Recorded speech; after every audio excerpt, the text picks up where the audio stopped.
Olá, bem-vindo a mais um podcast Supremo na Semana com as principais decisões do STF nos últimos dias. No episódio de hoje a gente fala sobre o julgamento que invalidou a regra da distribuição das sobras eleitorais nas eleições proporcionais. A gente também fala sobre a fixação da tese sobre a necessidade de motivação para a dispensa daquele empregado concursado de empresa pública. E também a gente vai te contar como é que foi a retomada do julgamento de ações que tratam do combate ao desmatamento na Amazônia e no Pantanal. Eu sou a Alessandra Castro, jornalista, editora-chefe do Jornal da Justiça, e junto com o Mauro e com a Gisele, vou te deixar por dentro de tudo isso e muito mais. Muito mais. Muito mais. Bom, eu sou Gisele Reis, consultora jurídica da Rádio e da TV Justiça, e na nossa conversa de hoje eu vou te explicar os principais aspectos jurídicos das decisões dos ministros do STF. Eu sou Mauro Burlamac, jornalista da Secretaria de Comunicação Social do Supremo, e junto com a Gi e com a Lê vou tentar contar para você como foi a semana aqui na Corte. Semana movimentada. Foi, com bastante coisa. Não é? Sim. E vamos começar falando, gente, aproveitar esse início aqui do nosso podcast, que a gente, você tem acompanhado aí, há pouco tempo a gente abriu um e-mail para melhorar essa interação entre vocês que nos assistem, nos escutam, e com a gente aqui, trazendo suas dúvidas, suas críticas, seus elogios. Aliás, anota aí o e-mail, para quem ainda não sabe, é o podcast@stf.jus.br. E vamos aproveitar esse início aqui de podcast, Mauro e Gi. A gente selecionou... É ótimo ter esse feedback. Pois é, a gente tem recebido os e-mails de vocês e hoje a gente selecionou aqui pelo menos um ou dois para a gente dar esse retorno para vocês. Quem que a gente responde hoje, Maurinho? Eu separei aqui, primeiro é do Márcio, de Nova Iguaçu, estudante de Direito. Ah, que legal. Interessante, a gente já percebeu que é um público que tem nos assistido, que são estudantes, advogados, né, operadores do direito, como chamam, né, gente? Então, os estudantes de Direito parece que têm acompanhado o nosso programa, bem interessante isso. Legal. Ele fala, né, que tem sido bom para eles, para o grupo dele de estudo, e entre as perguntas que ele faz, ele fala que eles estão preocupados em acompanhar o desdobramento aí das investigações e dos processos sobre o 8 de janeiro, né? Então ele fala, eu trago um balanço aqui para lembrar para ele, que a gente tem 268 ações penais em tramitação e mais de 1.000 ações penais que estão suspensas, aguardando possível acordo de não persecução penal. Tá? Então aí são mais de 1.300 ações penais já em curso por conta dos atos de 8 de janeiro. Dessas, a gente já tem 101 réus condenados, já foram julgados 101 réus, tem 15 ações penais em julgamento numa sessão que acaba hoje e tem mais 30 ações penais em sessões que começam nas próximas 2 semanas. Então, certo. A gente já está aí com mais de 150 processos em fase final, ou já julgados ou com a pauta já marcada para começar o julgamento. Tá? E ele fala também na questão das sustentações orais, e é interessante porque o ministro Alexandre de Moraes e os outros ministros têm comentado assim, a questão do plenário virtual permitir que advogados sustentem, façam a defesa dos seus réus, pode ser juntado ao processo, essa sustentação oral. Os ministros sempre lembram que só podem votar, só fica liberado o voto do ministro depois de ouvida a sustentação oral. Então, né, a defesa está garantida, né, gente? Extremamente garantida. A sustentação oral, ela é uma fase necessária no momento ali da análise dos recursos. Sempre fala primeiro ali a acusação, a defesa sempre fala por último, e como o Mauro esclareceu, os ministros só têm acesso a disponibilizar o seu voto, o seu entendimento acerca daquele aspecto depois de ter passado pelas sustentações orais. E no plenário virtual ele ainda pode fazer isso mais de uma vez, inclusive, né? Porque está lá disponível, né, em meio eletrônico, o advogado os autos podem ser acessados a qualquer tempo, a qualquer momento, tem um período de 1 semana para que os ministros possam ter acesso a isso, e não há nenhum prejuízo para a defesa. As decisões continuam sendo todas proferidas com o mesmo cuidado, como se fosse no plenário físico. E é interessante porque as sustentações orais são disponíveis, inclusive, para nós, para o usuário, para o internauta, ele pode ir lá e acessar. Então, né, siga acompanhando que a gente está acompanhando de perto essa questão. E outro é o Marcos Antônio de São José dos Campos, que tem achado interessante o quadro que a gente usa do que vem por aí, para ele preparar e ver o que vai ter na semana ele que vem, faz uma para poder agendinha. acompanhar, exatamente, para se agendar para a semana seguinte, e fala que tem 2 temas que ele estava preocupado recentemente, que é a uberização, essa questão, e a chamada pauta verde. Pauta verde a gente está no nosso roteiro de hoje, já a gente trata dela com mais riqueza de detalhes. Então essa vamos responder, voltaram a analisar esse caso, e a uberização a gente lembra que o processo, um recurso extraordinário para decidir se há repercussão geral nessa questão do vínculo de emprego ou contrato comercial entre as partes, para que decida definitivamente, agora é um recurso extraordinário com repercussão geral que já foi reconhecida no plenário virtual. Isso. Então os ministros agora, a partir de agora, o relator vai instruir o processo, vai levar o processo a julgamento, numa data ainda futura, a gente não sabe quando, para tomar uma decisão que valha para todos. Exatamente, porque até então estavam sendo analisados nas turmas mediante a análise de reclamações contra decisões da Justiça do Trabalho. A partir do momento em que se seleciona um recurso extraordinário e se atribui a ele uma repercussão geral, aquela decisão, ao invés de serem tomadas diversas decisões sobre o mesmo assunto, uma única decisão vai consolidar o entendimento do Supremo Tribunal Federal acerca desse assunto e, a partir daí, todos os demais processos nas instâncias inferiores serão resolvidos através com base nessa decisão.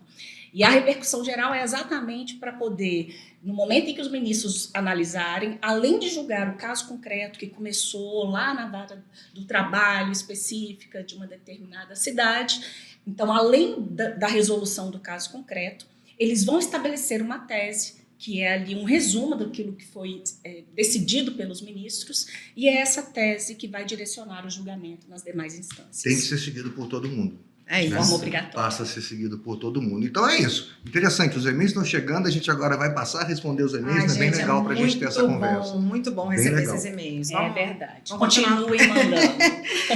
Então vamos destacar aqui nesse podcast também o lançamento da versão impressa da Revista Suprema. Está aqui, deixa eu ver aqui. Acho que ele consegue botar essa edição impressa. O download já estava disponível, acho que desde o final do ano, o início desse ano, para ser baixado na internet. Já tem o QR Code. Aliás, o QR Code aí na sua tela, para quem acompanha a gente pelo YouTube, você pode apontar o celular, eu acho que com facilidade você tem acesso, baixa o download. A novidade é que agora a revista, a edição impressa também está disponível. Mais uma versão, está disponível também para quem tem interesse. Revista que trata, esse volume trata da questão da inteligência artificial no judiciário. Isso. E também de processos estruturais. É isso. Algo bem interessante, um tema que tem sido debatido recentemente, seriam problemas estruturais demandam solução de forma estrutural, por meio de processos também que levem em consideração esse tipo de solução de medidas que não são apenas resolvidas com uma sentença judicial, mas que há necessidade de uma participação sistêmica de outras pessoas, além do Poder Judiciário, para que se resolva uma questão específica que acaba impactando a sociedade como um todo. Então, para quem quiser maiores detalhes, vai lá e é só baixar, acessar e ler os artigos. E a versão impressa é disponível na livraria do Supremo, que também as informações estão no próprio portal do Supremo, né? Sim. Tem informação no site da livraria. Principal, inclusive. E tem mais 2 temas interessantes, porque a gente está discutindo, e vai falar agora a pauta verde, fala em meio ambiente e Constituição, outro tema tratado, e sobre a revisão da lei de cotas. Então, os temas são bem atuais, né? Bem interessantes para quem estuda o direito. Vale a pena realmente dar uma folheada nesse material. Porque é isso aí. Bem interessante. Como você falou, já está na livraria em formato virtual para baixar via QR Code e agora vem a versão impressa. É de graça, né, gente? É isso aí. O 0800, como eu falei na versão passada, é isso aí. Sempre isso. Vamos partir agora para o plenário, julgamentos do plenário. Acho que a gente pode falar um pouquinho sobre que os ministros acabaram definindo a tese sobre a necessidade. Assunto, aliás, que a gente tratou alguns episódios atrás, exatamente, a necessidade de motivação para a dispensa daquele empregado que entrou por meio de concurso público numa empresa pública. Então, quer dizer, prevalecendo aquele entendimento de que se ele entrou por meio de concurso, ele tem o mínimo direito de saber o motivo pelo qual ele está sendo dispensado. Basicamente é essa a tese, né? Basicamente isso, Ali.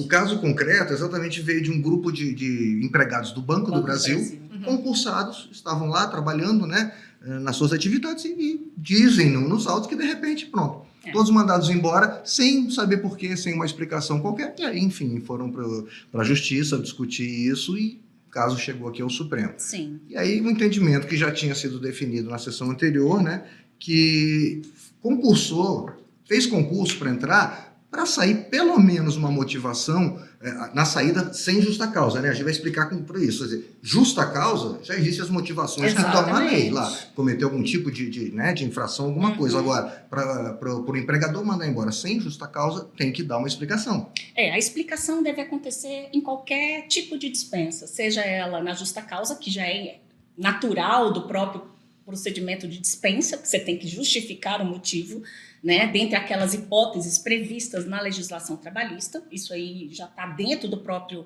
Instituto, e as outras dispensas, ainda que não esteja baseada na justa causa trabalhista, também precisa ser motivada.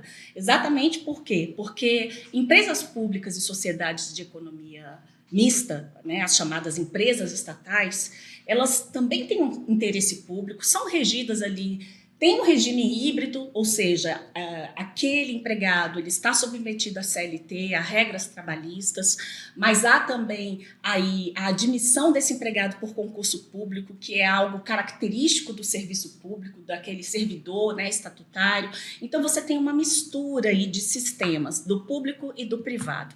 E o que prevaleceu foi exatamente nesse sentido. Olha, se há essa formalidade para o ingresso na função pública, é preciso também que haja um ato formal no sentido de dizer o motivo pelo qual ele está sendo dispensado. O motivo pode ser redução de custos, o motivo pode ser ele não está ali sendo... aquele cargo não se faz mais necessário, ou, de repente, até mesmo uma ausência de desempenho na forma como deveria, né, estar correspondendo àquele empregado, enfim. Seja qual for o motivo, tem que ter essa justificativa, essa motivação. Não há necessidade de abertura de um processo administrativo. Isso é muito importante, porque não é para ter aquela formalidade toda como se tem no servidor público, que só pode ser exonerado do serviço público mediante um PAD, né?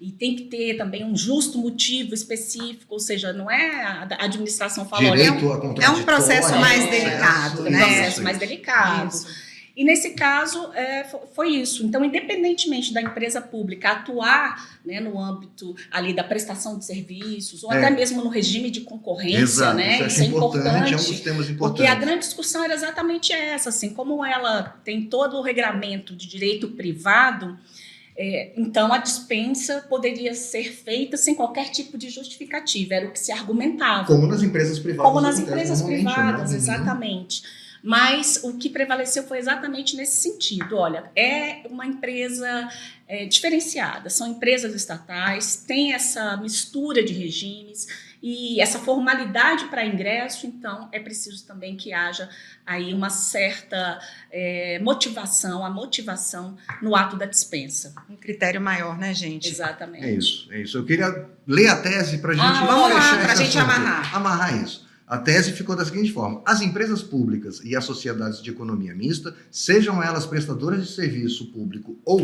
exploradoras de atividade econômica, ainda que em regime concorrencial, como disse a Gi, têm o dever jurídico de motivar em ato formal a demissão de seus empregados concursados, não se exigindo processo administrativo.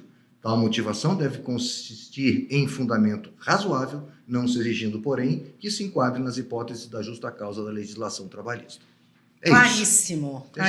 Então, vamos falar agora... O importante, só para concluir, a decisão daqui para frente. No caso concreto, negaram o provimento, caso antigo, mas isso, para ter segurança jurídica, como eles dizem, a partir de agora o entendimento é esse. Isso se aplica. Combinado. Então, vamos falar de sobra eleitoral? Vamos lá. Porque o STF, plenário do Supremo, invalidou a regra sobre distribuição daquelas vagas que não são preenchidas nas eleições proporcionais. É bom a gente destacar que isso vale para as eleições proporcionais, né? Verdade. Uma decisão por maioria de votos, prevalecendo o entendimento de que a alteração da regra que veio com o Código Eleitoral acabava inviabilizando, não é, Mauro? A gente chegou a falar sobre isso, o acesso dos partidos pequenos a uma cadeira, seja na Câmara, enfim.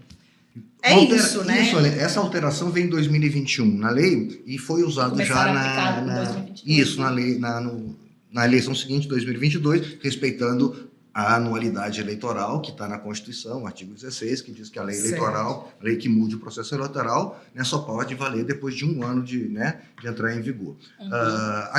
O sistema proporcional, a gente chegou a explicar também na edição passada, é adotado no Brasil e vota e elege os candidatos com base na participação proporcional de cada partido. Né? Não é o mais votado ganha, né? Como na eleição majoritária. Isso, o Poder Executivo, o Senado... presidente, governador, prefeito. Isso. Nesses casos, ganha quem tem o maior número de votos. Né? Mesmo que você tenha aí a primeira... como é que a gente chama? Quando você tem aquelas 2 etapas? Primeiro e segundo turno. Mas o que vale mesmo no final, quem teve mais votos. No proporcional, não. Os partidos ganham votos. Você vota num candidato, mas também vota no partido desse candidato. Sim. Né? E aí, vota no partido. Né? Vota no fim das contas no partido. Não, mas ao votar no candidato, você está fazendo com que ele fique em primeiro, segundo, terceiro lugar na fila dentro do partido. Esses mais votados dentro do partido que atingir lá o quociente é que vão acabar sendo eleitos. Por isso que a gente semana passada não falou do cálculo. Difícil de explicar esse tem cálculo. Todo um cálculo, mas a discussão eu vou tentar, como o ministro Roberto Barroso fez no começo da sessão, a divisão no sistema proporcional acontece em 3 fases. Primeira fase, os partidos que atingiram 100% do quociente eleitoral participam, tendo candidatos que tenham pelo menos 10% desse mesmo quociente. Acabada essa fase, não tem mais nenhum partido com 100%, vai para uma segunda fase, que são as sobras eleitorais. Participam nessa fase partidos que tenham alcançado pelo menos 80% desse quociente eleitoral, que é calculado, podendo participar candidatos que tenham alcançado pelo menos 20%. Esse é o cálculo das sobras. Acabou, partidos com 80%, com candidatos com 20% dos votos, vai-se para a sobra das sobras. É a terceira fase. E aí, nessa terceira fase, de acordo com a lei que estava valendo até a lei de 2021, participam partidos que tiveram 80%, tá? Mas todos os candidatos. Aí não tem mais aquela cláusula dos 20%. As ações, de uma forma genérica, pediam para que nessa terceira fase, no cálculo das sobras, pudessem participar todos os partidos, independente de atingir 80%, 100%, enfim, qualquer percentual do quociente eleitoral. Tá? Continuando o cálculo ser feito por média dentro de cada partido, mas que todos pudessem participar nessa terceira fase. Isso. Né? Não foi isso, gente? Exatamente. Realmente, a forma, né, para se definir qual é o partido e qual é o candidato que irá ocupar efetivamente uma cadeira no Poder Legislativo é um cálculo bem denso, né? Porque você tem que ter, primeiro ali você leva em consideração o número total de votos válidos, desconsiderando nulos e desconsiderando os brancos. Então, é o número total de votos válidos dividido pelo número de cadeiras. Então, você vai pensar ali nas eleições municipais. Você vai pegar todos aqueles que votaram nas eleições municipais e vai dividir pelo número de cadeiras. Vamos supor lá que sejam 9 vereadores. Então, esse cálculo vai definir quais são os partidos que podem concorrer às vagas. Vai ter partido que nem vai alcançar esse quociente eleitoral, ele já fica fora. Como o Mauro explicou, além desse critério, você passa para uma outra fase, que é o chamado quociente partidário. No quociente partidário, você vai ter o número total, você vai ter o número de votos válidos da legenda, dividido por esse número que você achou anteriormente, que é o quociente eleitoral. Nesse caso, você vai estabelecer efetivamente daqueles partidos que alcançaram o mínimo do quociente eleitoral, né, os 100%, na verdade, você vai estabelecer quantas vagas cada partido tem direito. Então, você passou quais são os partidos que vão participar para concorrer às vagas, e depois quantas vagas cada partido vai ter. E ainda tem a exigência de um desempenho individual do candidato. Além desses critérios, ainda será necessário que o candidato tenha uma votação mínima, que é a chamada cláusula de desempenho individual, para que não tivesse aí casos de candidatos sendo eleitos sem ter no mínimo um voto. Inclusive, no julgamento, eles mencionaram o caso do Acre, salvo engano, exatamente numa situação em que o candidato não teve o voto nem mesmo dele, nem o próprio candidato votou em si. Enfim, então, achado esse quociente, esses números, você vai ter aí essas definições. Só que ainda assim é possível que restem vagas exatamente porque você não conseguiu partidos que alcançassem o quociente eleitoral, candidatos que alcançassem essa cláusula mínima de desempenho.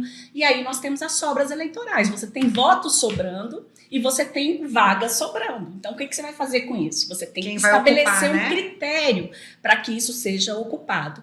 E o critério estabelecido foi exatamente, olha, então aqui a gente não vai mais exigir que o partido alcance o quociente eleitoral. Vamos exigir 80% do quociente eleitoral.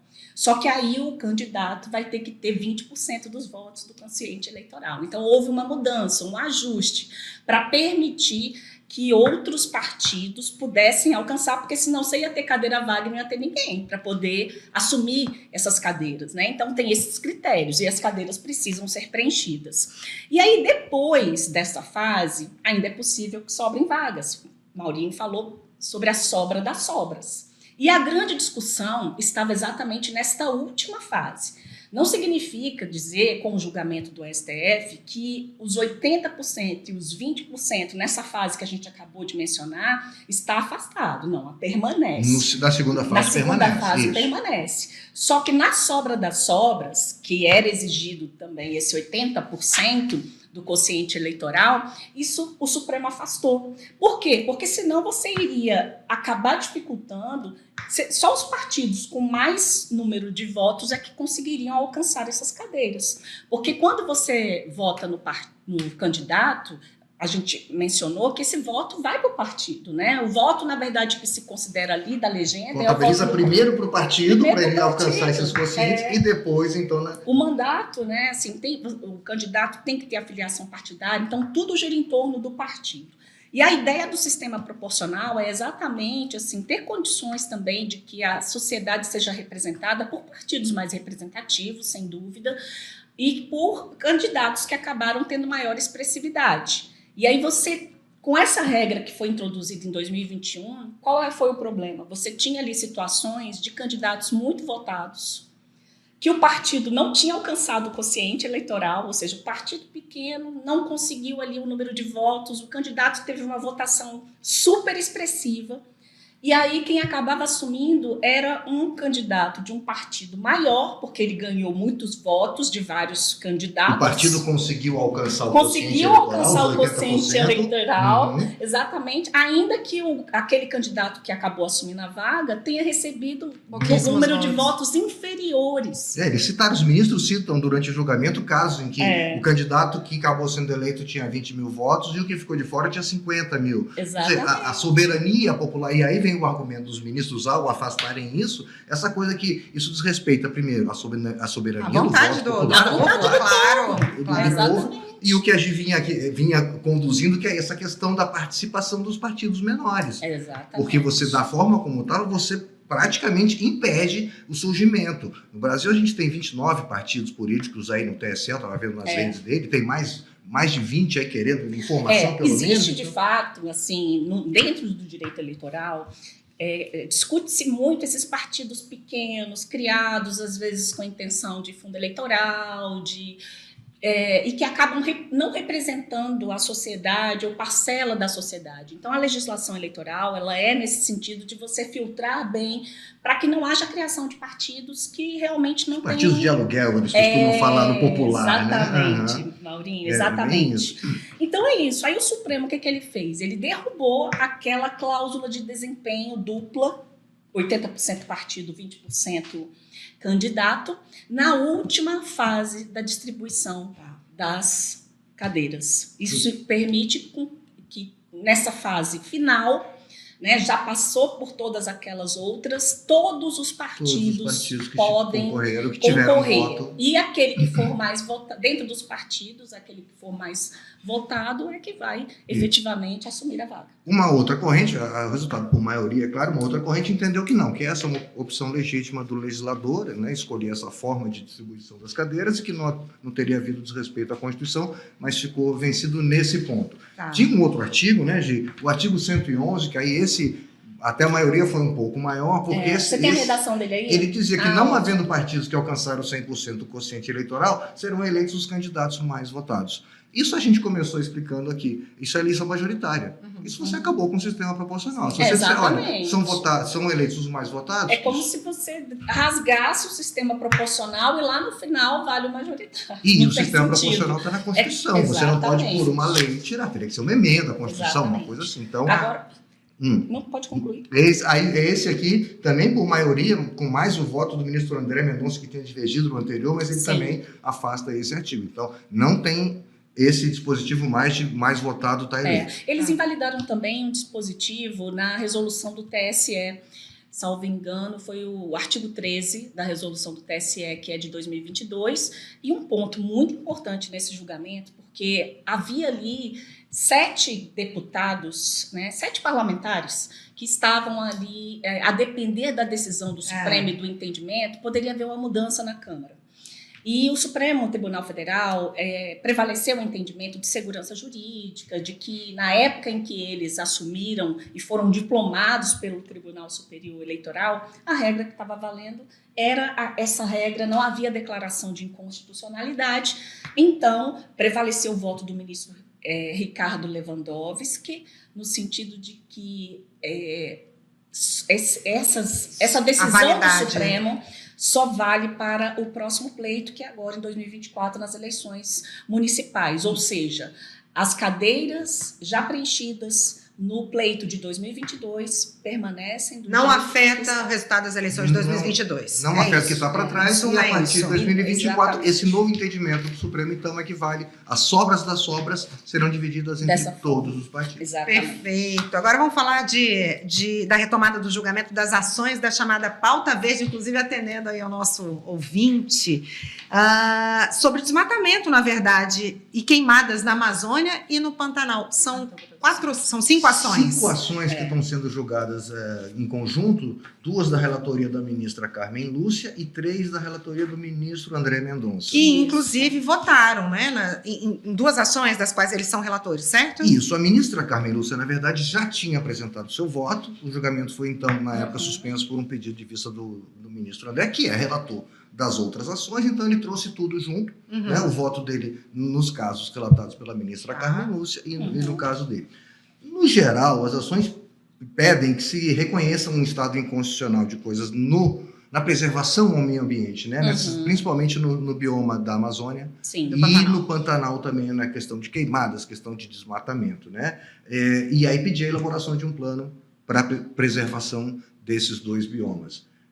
Então, a ministra Carmen já tinha votado em 2022, quando começou esse julgamento, e ela, na ocasião, reconheceu que realmente havia um estado de coisas inconstitucional. Tinha determinado também a elaboração de um plano no prazo de 60 dias, porque, na verdade, essas ações, Alessandra, elas foram ajuizadas na época do governo anterior. 2020 e 2021, nesse período. Do Jair Bolsonaro. E aí, na sessão que nós tivemos nessa última semana, nós já estamos em outro governo, haviam várias petições que foram apresentadas,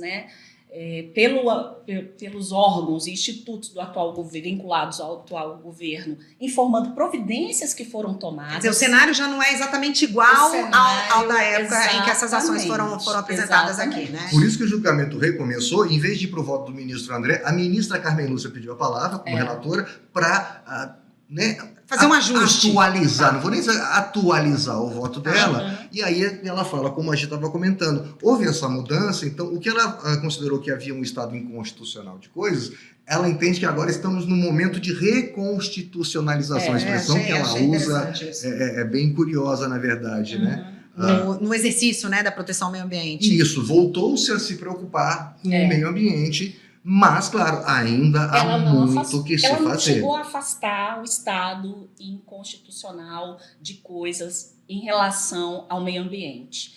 Ao contrário até do ministro André Mendonça, que ele entende que já não existe mais esse estado. Mas ela pontuou isso, deixando bem claro que nós ainda estamos nesse estado, mas estamos já num processo de reconstitucionalização, ou seja, de retorno à constitucionalidade da proteção do Estado em relação ao meio ambiente, em especial a área da Amazônia, que atrai atenção e olhares do planeta inteiro, todo, né? Porque, afinal de contas, ela é fundamental para, principalmente ali também para a América do Sul, mas todo mundo tem os olhares atentos. Esse né, é um tema que Amazônia. a imprensa internacional nos procura muito aqui na Coordenadoria de Imprensa do Supremo, porque interessa realmente ao planeta isso. Né? É um julgamento que extrapola muito, né, a questão E brasileira. a maior parte da Amazônia está na região do Brasil. Isso. Então, assim, não tem território brasileiro. Então, isso realmente chamou atenção. Inclusive, eu separei um pedacinho da fala da ministra. Vamos acompanhar sobre essa questão. Portanto, o reajuste, presidente, é basicamente para reconhecer a reconstitucionalização, uma vez que era constitucional, nós reconhecemos estado de coisa inconstitucional, ou eu propunha isso, e há realmente uma retomada de todas as providências. Entretanto, não me parece que elas tenham sido suficientes para vencer um momento de transição para o que eu espero seja mesmo a reconstitucionalização plena da questão ambiental naquilo que diga respeito ao Estado brasileiro, ou seja, basicamente, aos órgãos e entidades vinculadas à questão ambiental do Poder Executivo. Isso, e aí a ministra, então, mantém o que ela tinha sugerido, né, no seu voto, a determinação para que se adote um plano de combate ao desmatamento, com prazo agora até 2025, principalmente focando em fiscalização ambiental e combate aos crimes eleitorais. É o que ela deixou claro. Estamos no caminho, não é isso?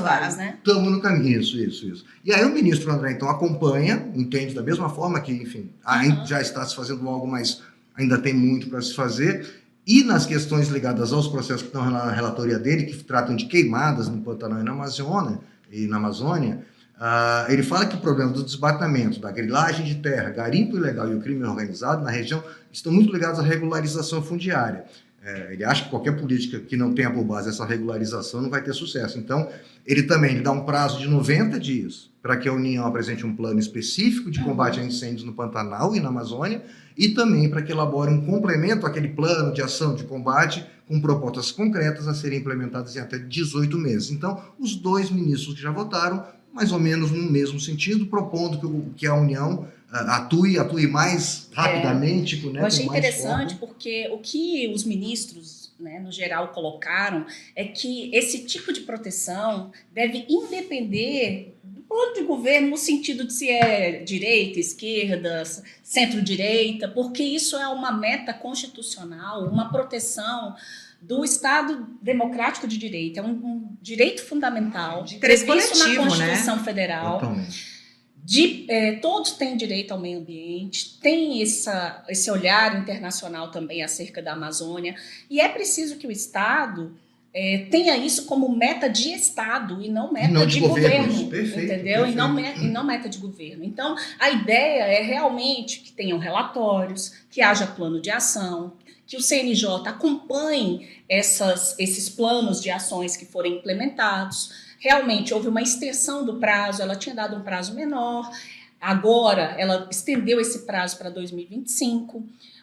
Alguns prazos do ministro André Mendonça, ele coloca para algumas situações prazo de 60 dias, para outro prazo de 90 dias. O voto, eles têm assim, diversas determinações, inclusive obrigando outros órgãos, né, do poder Executivo, no sentido de que eles tomem a adoção das providências necessárias, até mesmo indiquem o orçamento, né, que vai ser, de fato, implementado sem desproteger os demais biomas da região, como o Cerrado também. Então, assim, a gente viu que o voto, né, ali dessas ações, é claro, tem a questão do desmatamento da Amazônia, tem a questão das queimadas no Pantanal Mato-Grossense, mas envolvem o meio ambiente como um todo. Você vê no voto do ministro André Mendonça considerações que ele faz, não só para essa região específica, né, mas para a proteção do meio ambiente. E ele realmente pontuou essa questão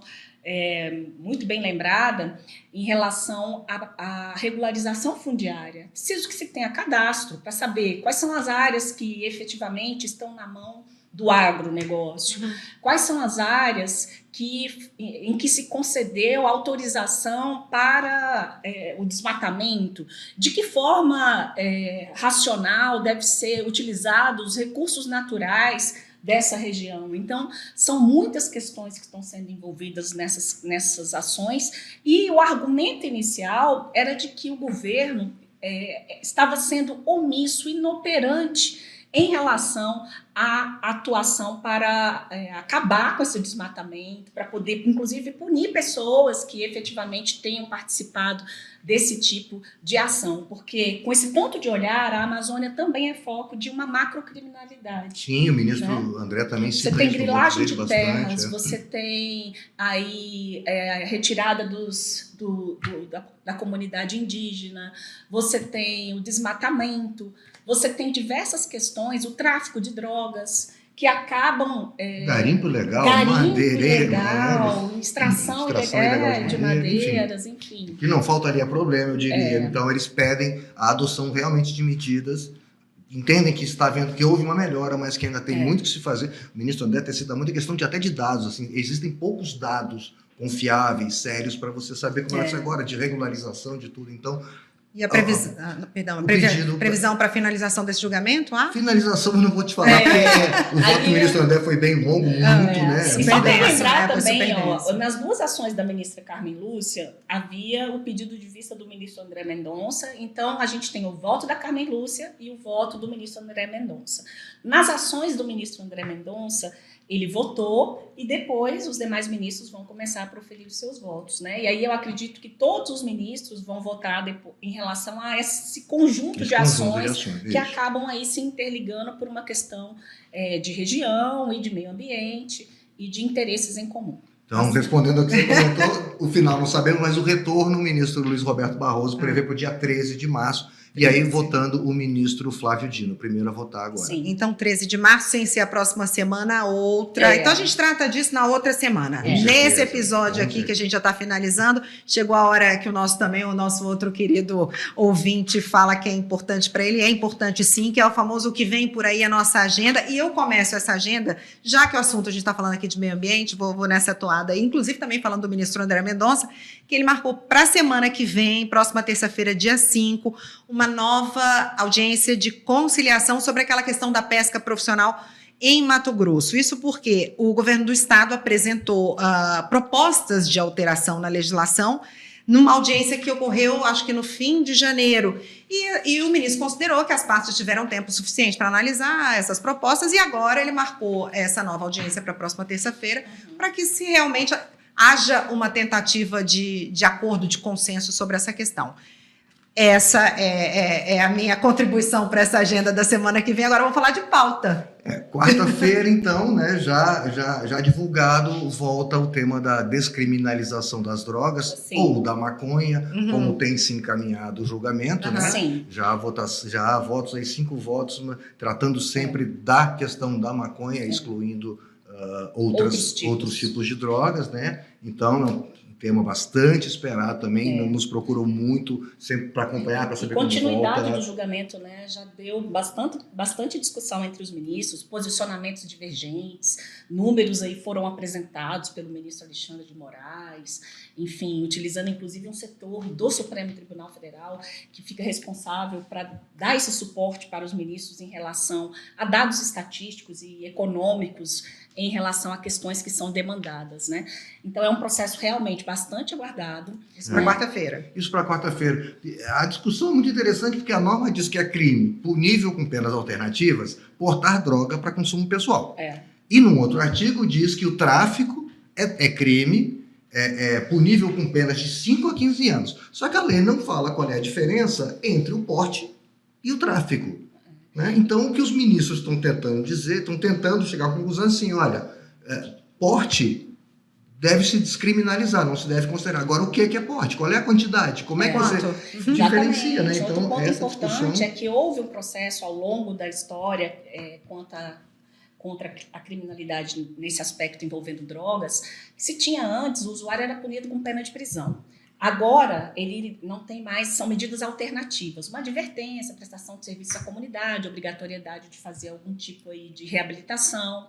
Então, houve uma despenalização. Ele não tem mais a pena privativa de liberdade. São essas alternativas, né? Exatamente. E aí, como houve essa despenalização, não faz sentido isso, na verdade, ainda ser considerado ainda um crime por conta, inclusive, do aspecto de que a pessoa estaria ali se prejudicando, né? E outro aspecto é esse exatamente que o Mauro mencionou sobre a questão da quantidade, porque acaba ficando muito ao critério subjetivo de autoridades policiais. Exatamente. Então, quem decide se a pessoa está aportando para uso pessoal ou está traficando, como não há nada na lei específica, é o policial na hora, ou o juiz que vai, a pessoa que decide, não, você está com essa quantidade, entendeu? Então agora, o que os ministros estão entendendo, e já há 5 votos nesse sentido, de colocar uma quantidade para diferenciar o pode. E a gente vai ter condições, né, de trazer tudo bonitinho aqui. Vamos com certeza. Agora tem mais um detalhe. Fala. Tem mais um detalhe. Durante esta próxima semana, serão selecionados processos que tenham aí interesse, tenham ali dentro do foco do julgamento envolvendo o direito das mulheres, né? O ministro Luiz Roberto Barroso já separou esses processos, peço que vocês todos aguardem, serão divulgados esses processos relacionados ao direito da mulher, que envolvem proteção ao direito da mulher. Até porque nós estamos já... Sim, na semana, no mês da mulher. Mês da mulher. Dia da mulher, não. Dia da mulher, vamos lá, não. Vamos puxar a sardinha pra gente. Isso na quinta-feira. Isso que eu queria saber, quinta-feira. E são processos que vai ser naquele formato que a gente tem sempre mostrado aqui, que são as sustentações orais. Num dia. Isso, e aí o julgamento em si, né, a resolução vai ficar para um outro dia, porque na quinta-feira, então, a sessão se encerra até mais cedo para uma exposição, né, tocante exatamente ao Dia da Mulher. É isso. Ficamos por aqui, então. Semana que vem um novo encontro. A gente traz mais novidades para você que continua, inclusive, nos acompanhando. Aliás, vou repetir nosso e-mail para você continuar mandando e-mail para a gente. O podcast@stf.jus.br. E, claro, continue assistindo a gente no canal do STF no YouTube, pelo Spotify e na sua plataforma preferida de áudio. Obrigada, gente, mais uma vez pela companhia. Obrigado, Ale. Obrigado, Gi. Obrigada a todos e eu te encontro na próxima semana. Até. Segue com a gente. Vamos lá.